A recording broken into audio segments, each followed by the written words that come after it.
मेरे पति रोजाना शहर से मेरे लिए रसमलाई लेकर आते थे, जिसको मैं बड़े शौक से खा लेती थी।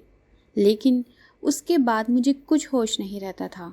सुबह उठती तो कपड़े गीले रहते थे और एक दिन पति की लाई हुई रसमलाई मैंने फेंक दी और सोने का बहाना करके सो गई।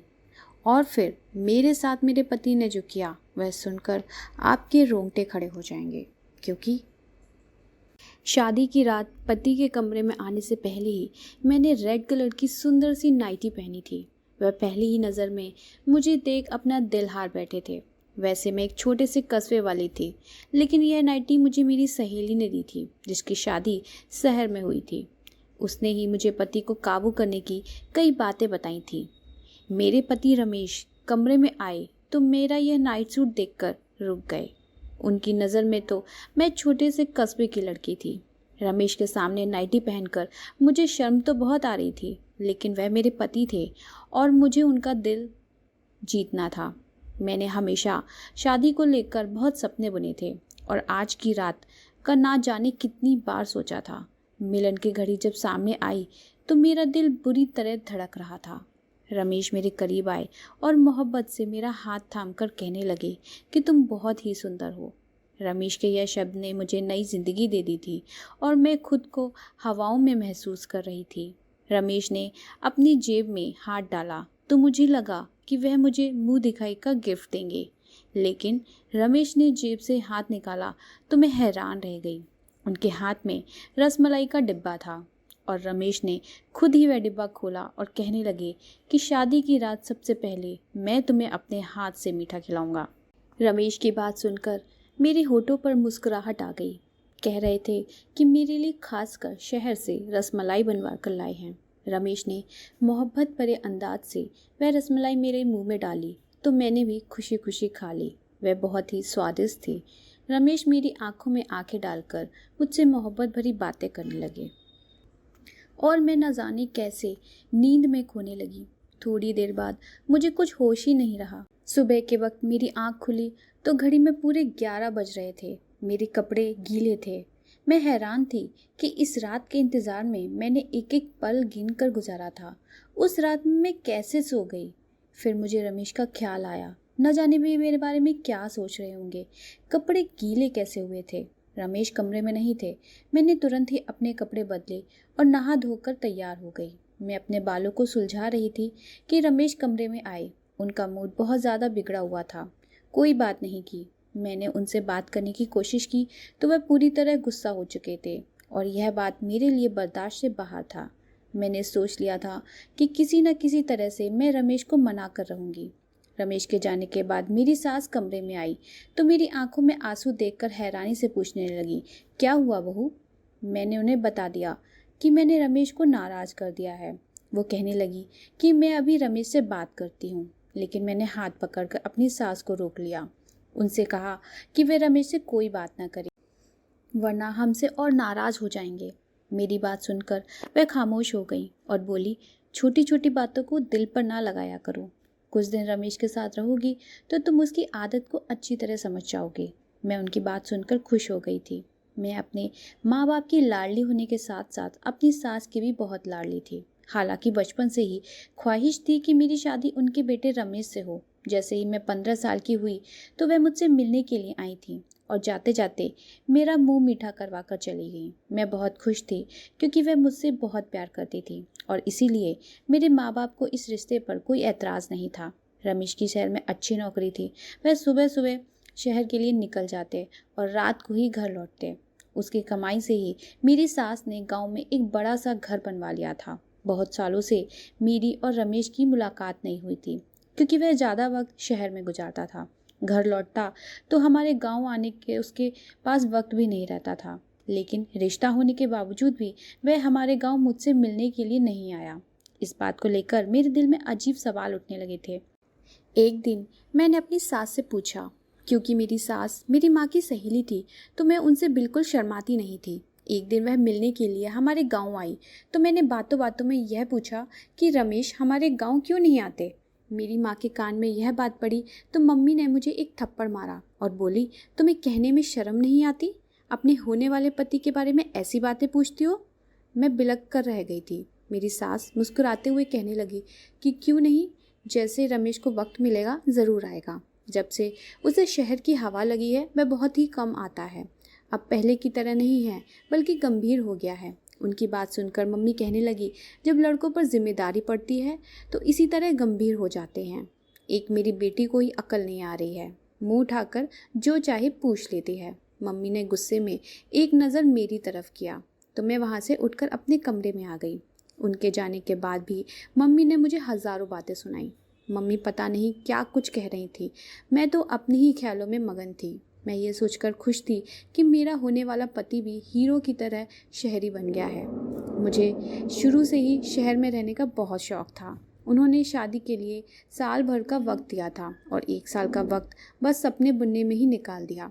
लेकिन मुझे क्या खबर थी कि एक दिन मेरे सारे सपने मिट्टी का ढेर बन जाएंगे।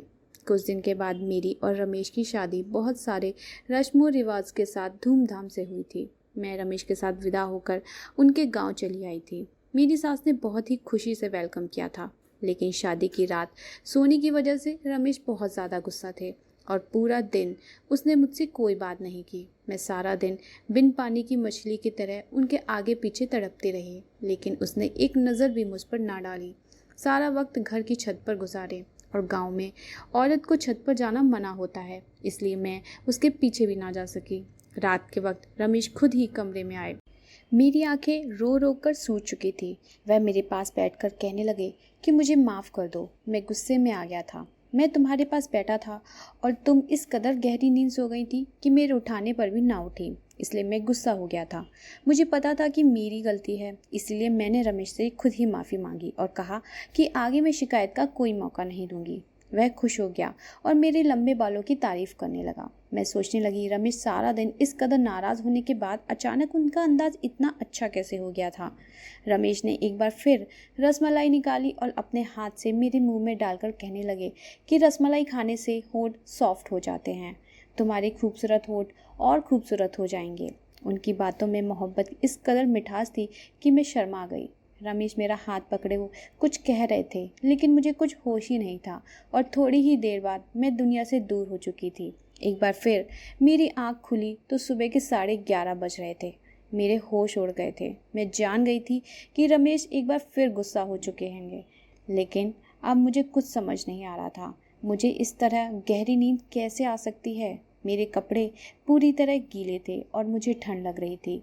मैं जल्दी से नहा धोकर तैयार हो गई और कमरे से बाहर निकली तो कमरे के बाहर मेरे पति गुस्से में मेरी सास से कह रहे थे कि आपने ऐसी लड़की से मेरी शादी करा दी है जिसे सोने उठने की कोई समझ नहीं है। मैं कैसे इसके साथ सारी ज़िंदगी गुजार सकता हूँ। इसे यह भी मालूम नहीं कि गांव की औरतें सवेरे उठकर घर के कामकाज करती हैं। आप सुबह से उठकर घर का काम कर रही हैं और वह महारानी बनकर सो रही है। अगर ऐसा ही हाल रहा तो मैं ज़्यादा दिन आपकी चहेती बहू को अपने घर में बर्दाश्त नहीं कर सकता। रमेश का यह सब सुनकर मैं घबरा गई। मैं सोच भी नहीं सकती थी कि मेरा पति इतना सख्त होंगे। इसके आगे बातें सुनने की मुझ में हिम्मत नहीं थी। मैं चुपचाप से किचन में चली गई। मेरी सास सचमुच में सुबह से कामकाज में लगी हुई थी, क्योंकि किचन में पूरी तरीके से सफाई थी और दोपहर का खाना भी बन चुका था। मैं रमेश के साथ साथ अपनी सास की नज़रों में भी गिर रही थी। मुझे रह रहकर अपने आप पर गुस्सा आ रहा था। न जाने मुझे क्या हो गया था। मैं सारे घर का चक्कर लगाती तो वह पूरा काम कर चुकी थी और शायद इसी वजह से रमेश हद से ज़्यादा गुस्से में थे। वह फिर छत पर जा चुके थे, क्योंकि उन्हें अच्छी तरह पता था कि मैं उनके पीछे छत पर नहीं जा सकती। मैं सारा दिन रोती रही।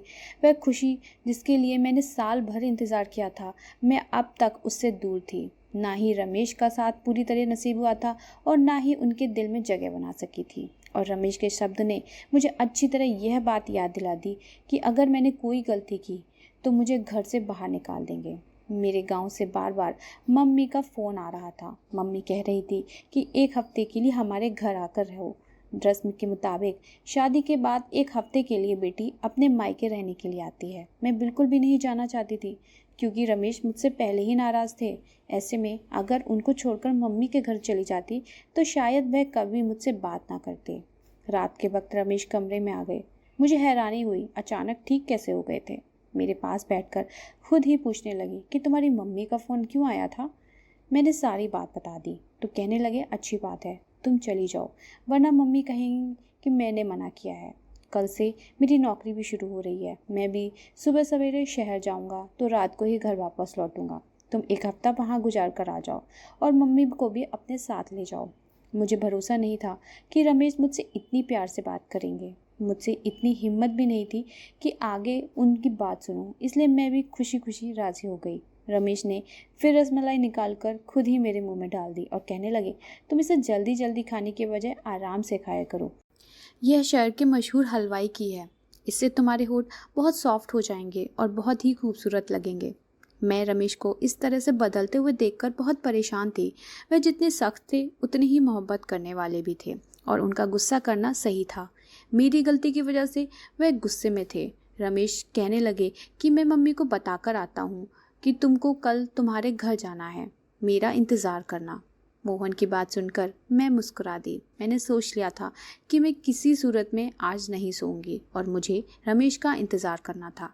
घर जाने से पहले उनके दिल से अपनी सारी दूरी को मिटाना था। मैंने जल्दी से नाइटी पहन ली। दीवार पर लगे शीशे में अपने होठों को छूकर देखा तो हैरान रह गई थी। वे सच कह रहे थे कि मेरे होठ सॉफ्ट हो जाएंगे। मैं बिस्तर पर आकर बैठ गई और उनका इंतज़ार करने लगी, लेकिन रमेश के वापस आने से पहले ही एक बार फिर मैं सो चुकी थी। सुबह 10:30 बजे मेरी आँख खुली तो रमेश शहर की तरफ निकल चुके थे। वह बहुत सुबह ही शहर के लिए निकल जाया करते थे, क्योंकि शहर तक जाने का रास्ता 2 घंटे का था। मुझे खुद पर रोना आ रहा था। शादी के 1 हफ्ते के बाद भी मैं रमेश के साथ कोई रिश्ता न बना सकी और रमेश के गुस्से की वजह सिर्फ और सिर्फ मैं थी। मैं ये सोच सोच कर परेशान थी कि मेरे कपड़े गीले कैसे हो जाते हैं। शायद रमेश मुझे उठाने की कोशिश करते थे। मैं कमरे से निकली तो मम्मी भी गांव जाने के लिए तैयार हो चुकी थी। मेरी सास मुझे देखकर कहने लगी कि रमेश तो चला गया है, अब हम दोनों को ही गांव के लिए निकल जाना है। मैं बुझे बुझे दिल से अपने मायके के लिए निकल गई। मेरा दिल तो रमेश के साथ शहर चला गया था। अब मुझे उनसे 1 हफ्ते के बाद ही मिलना था। मेरे घर वाले मुझे देखकर बहुत खुश हुए। मेरी छोटी बहन को खुशी का ठिकाना ना था।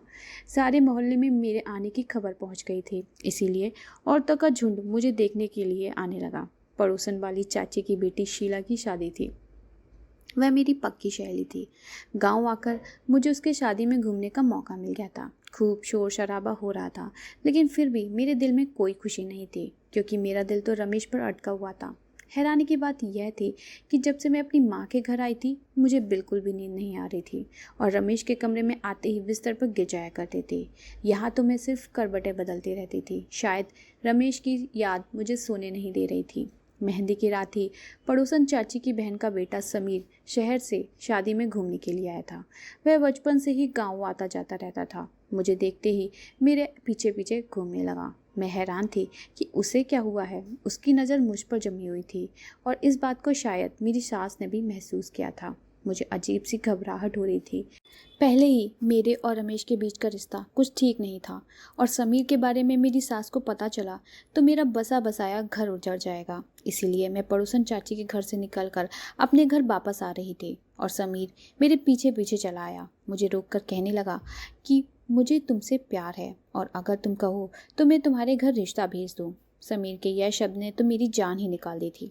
मैंने गुस्से में समीर से कहा कि मेरी शादी हो चुकी है और बेहतर यह है कि आगे तुम ऐसी कोई बात ना करना। मेरी बात सुनकर तो समीर कहने लगा कि शहर में मेरा बहुत बड़ा बंगला है, गाड़ी है, मैं तुम्हें बहुत खुशी दूंगा, लेकिन तुम अपने पति को छोड़कर मेरे साथ चलो। मैं हमेशा से ही तुमसे प्यार करता हूँ। मुझे क्या पता था कि 17 साल की उम्र में ही तुम शादी कर लोगी। मैंने उससे गुस्से में कहा कि आज तो यह बात कर दी है, लेकिन आगे ऐसी बात ना करना। मैं अपने पति से बहुत प्यार करती हूँ और तुम्हारी एक गलती मुझे बदनाम कर सकती है। समीर उस वक्त वापस लौट गया, लेकिन मेरे लिए शीला की शादी मनाना मुश्किल हो गया था। वह बहुत ढीठ साबित हुआ था। बहाने बहाने से अपने फ़ोन में मेरी फ़ोटोज़ खींच रहा था। जैसे तैसे 1 हफ्ता गुजर गया और मैं अपनी सास के साथ वापस अपने घर आ गई। रमेश शायद आज काम से जल्दी लौट आए थे। हम कल दोपहर को घर पहुंचे थे और रमेश पहले से ही घर पर थे। रमेश को देखकर मैं बहुत खुश थी और अपना सामान रखने के लिए कमरे में गई तो रमेश अपनी मम्मी से मिलने के लिए उनके कमरे में चले गए। मैंने सोचा कि मैं भी कुछ देर रमेश और मम्मी जी के साथ बैठ जाती हूँ, फिर घर के कामकाज करूँगी। इसीलिए सामान रखकर दोबारा उनके कमरे की तरफ आई। तो मेरी सास के शब्दों ने मुझे हैरान कर दिया। मैं सोच भी नहीं सकती थी कि मेरा घर उजाड़ने वाली कोई और नहीं बल्कि मेरी अपनी सास है। वह गुस्से में रमेश से कह रही थी, मैंने जाते वक्त तुझसे कह दिया था कि हमारे वापस आने तक डिवोर्स के कागज़ बनवा लेना, लेकिन तुझे कुछ होश नहीं। मैंने खुद अपनी आंखों से देखा है कि तेरी पत्नी कितनी गलत है, लेकिन तू तो आंखों पे पट्टी बांध रखी है। रमेश कह रहा था कि माँ, मेरे लिए उसे छोड़ना मुमकिन नहीं। वह मेरी पत्नी है, मैं उससे प्यार करता हूँ और उसमें हज़ारों गलती सही, लेकिन मैं उसे कभी ज़िंदगी से अलग नहीं कर सकता। रमेश मेरी मोहब्बत की बातें कर रहे थे और मेरी सास बुराइयों में मगन थी। मुझे समझ नहीं आ रहा था यह सब क्या हो रहा है। मेरी सास मुझे इतनी चाव से ब्याह करके लाई थी, तो मुझे डिवोर्स क्यों दिलवाना चाहती थी? और रमेश, जो बहुत ही सख्त लगते थे, वे कितनी प्यार से बातें कर रहे थे और मेरी खातिर अपनी माँ से लड़ रहे थे। मेरा दिल पूरी तरह उलझ चुका था। रात जब कमरे में आए तो मेरा बिल्कुल भी रसमलाई खाने का दिल नहीं था। मैंने रसमलाई का डिब्बा उनके हाथ से ले लिया, जबकि मम्मी उनको किसी काम के लिए आवाज़ देने लगी। वह कमरे से निकलकर चले गए। मैंने चुपके से डिब्बे को एक कोने में छुपा कर रख दिया कि अब मुझे नींद नहीं आएगी, और मैं आंखें बंद करके लेट गई। जब रमेश कमरे में वापस आए तो मेरी जान ही निकल गई। जो कुछ मैंने देखा, मुझे अपनी आंखों पर यकीन नहीं हुआ। रमेश ने जग भर के पानी मेरे ऊपर डाल दिया था। मैंने आंखें नहीं खोली। आज मैं दूध का दूध और पानी का पानी करना चाहती थी। रमेश किसी को आवाज़ देकर कहने लगे कि अंदर आ जाओ, यह पूरी तरह से बेहोश हो चुकी है। थोड़ी देर में एक खूबसूरत सी लड़की मेरे कमरे में चली आई। वह मेरे बिस्तर पर रमेश के साथ बैठ गई और वह दोनों जिस तरह एक साथ थे, मेरी जान निकल गई। इससे ज़्यादा मुझ में बर्दाश्त की हिम्मत नहीं थी। ठंडे पानी से मेरा शरीर काँप रहा था। मैं उठकर बैठ गई। मुझे जागता देखकर उन दोनों की आंखें हैरत से फटी की फटी रह गई। मैंने रमेश की तरफ घूर कर देखा। उस वक्त मैं इतना गुस्से में थी कि मुझे रमेश से डर भी नहीं लग रहा था। मैंने रमेश से कहा कि मुझे सच सच बताओ, ये लड़की कौन है? रसमलाई में ऐसा क्या था जो मैं अपना होश खो बैठती थी? तुमने यह सब क्यों किया और मुझे इतना बड़ा धोखा क्यों दिया? मैं सवाल पर सवाल पूछती जा रही थी और मेरे अंदर एक तूफान उठा था। रमेश सर झुकाए कहने लगा कि यह लड़की उनकी पत्नी है और उससे शादी करके हमारी शादी से 2 दिन पहले ही गांव में ले आए थे। वह कभी मुझसे शादी नहीं करना चाहते थे, लेकिन उनकी मम्मी ने ज़बरदस्ती उनका रिश्ता मुझसे तय कर दिया। पत्नी का नाम सुनकर मेरे तो पैरों तले से जमीन निकल गई। रमेश कह रहे थे हमारी शादी रोकने के लिए 2 दिन पहले वह ये सोचकर रश्मि से शादी करके आ गए कि जब वे रश्मि को बहू बनाकर इस घर में ले आएंगे तो उनकी मम्मी मुझसे शादी नहीं कराएंगी। लेकिन उनकी मम्मी ने उनकी एक ना सुनी और उन्होंने रमेश पर दबाव डाला कि वह रश्मि को तलाक दे दे। रमेश रश्मि को छत वाले कमरे में रखता था क्योंकि गांव में औरतों का छत पर जाना मना था। इसलिए रमेश को यकीन था कि मैं कभी उनके पीछे छत पर नहीं जाऊंगी। रमेश जानबूझकर रसमलाई में नशे की दवा मिलाते थे ताकि मैं सो जाऊं और हर रात हमारे ही कमरे में रश्मि के साथ वक्त गुजारते। रश्मि शादी से पहले शहर में नौकरी करती थी, इसीलिए मम्मी को लगता था कि रश्मि इज्जतदार नहीं है और वह इसीलिए मम्मी बार बार कहती थी कि मैं रश्मि को डिवोर्स दे दूं। रश्मि मेरा पहला प्यार है। रमेश कह रहे थे कि मम्मी ने आत्महत्या करने की धमकी दी थी, इसीलिए रमेश ने मुझे अपनाया था। रमेश रश्मि को किसी भी हालत में नहीं छोड़ सकते और इस बात का मुझे भरोसा था। रमेश ने मुझे सारा सच बता दिया था, जिसे सुनकर मेरे पास कहने के लिए कुछ नहीं बचा था। मैं जान गई थी कि मेरी सास उस दिन रश्मि और रमेश के डिवोर्स की बात कर रही थी, जिसे सुनकर मैंने गलत मतलब निकाल लिया था। मेरी बर्बादी के पीछे सिर्फ रमेश का हाथ नहीं था, बल्कि मेरी सास का भी हाथ था, जिन्होंने यह बात जानते हुए भी उनके बेटे ने अपनी पसंद से शादी कर रखी है, ज़बरदस्ती उसकी शादी मेरे साथ करवा दी। मैंने रमेश के साथ ज़िंदगी को लेकर कई सपने देखे थे। ऐसे इंसान के साथ मैं कभी ज़िंदगी नहीं बिता सकती थी जो किसी और से इस कदर मोहब्बत करता था कि उसकी खातिर मुझे नशे वाली ये रसमलाई तक खिला सकता था। मैंने अपना सामान बांध लिया और अपनी सास को नमस्ते कहकर अपने गांव के लिए निकल गई। मेरी सास ने बहुत कोशिश की। वह बार बार मुझसे यकीन दिलाने की कोशिश कर रही थी कि रमेश रश्मि को छोड़ देगा और मेरा हो जाएगा, लेकिन मैं कभी ऐसे इंसान के साथ गुजारा नहीं कर सकती थी जो मुझे मोहब्बत नहीं दे सकता था। मैंने अपने माँ बाप से कहकर रमेश से डिवोर्स ले लिया। मैं अपने माँ बाप की लाडो रानी थी। वह मुझे खुद ही किसी ऐसी आग में झोंकना नहीं चाहते थे। पड़ोसन चाची की वजह से समीर को खबर मिल गई थी कि अब मैं अकेली हूँ। इसीलिए समीर अपने घर वालों को भेजकर मुझे अपनाने के लिए बात की। मैं अभी शादी नहीं करना चाहती थी, इसीलिए मैंने साफ साफ इनकार कर दिया। मुझे अब आगे पढ़ना था और अपने पैरों पर खड़ा होना था। मेरी पढ़ाई के साथ ही मेरे पेपर भी ख़त्म हो गए थे। मैंने उसको दोबारा शुरू कर दिया था। हर शादी कामयाब हो यह ज़रूरी नहीं, लेकिन एक नाकाम शादी का मतलब यह नहीं कि इंसान नाकाम होता है। अपनी शादी की नाकामी के बाद मैं बहुत ज़्यादा कामयाब हो गई थी। पढ़ाई के मैदान में झंडे गाड़कर अपने कस्बे का नाम पूरे ज़िले में रोशन कर दिया था। अगर मेरी कोई प्यारी सी बहन या बेटी नाकामयाब शादीशुदा ज़िंदगी का शिकार हो गई है, तो ये याद रखना कि ज़िंदगी में आगे बढ़ने के लिए रास्तों की तलाश करें, ज़िंदगी की दूसरी कामयाबी को समेटें। धन्यवाद।